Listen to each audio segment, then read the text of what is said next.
Ayan mga lods, andito na naman tayo at sasamahan niyo ko maggagawa na naman tayo ng gupit na mid-feed mga lods. Ito panibagong content na naman natin to mga lods. Ayan.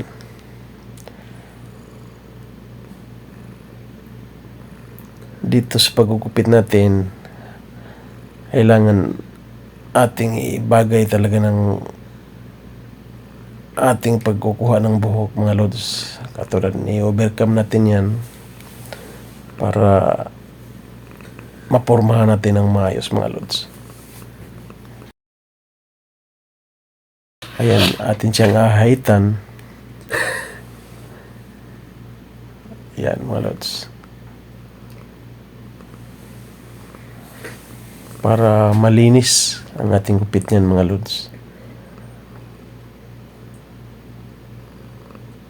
Ayan.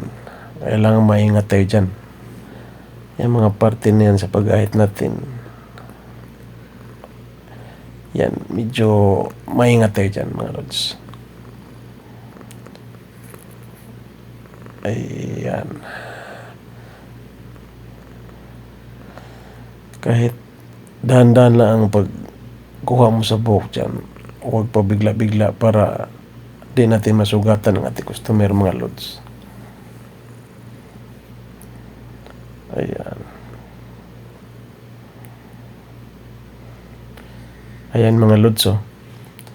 Yan ang ating finished product sa ating gawang mid-feed mga lods. Ayan. Ayan o mga lods, di ba malinis? Basta pag inahitan mo, malinis ang ating gawa mga lods. Ayun, ating pang ginuhitan yung kanyang gilid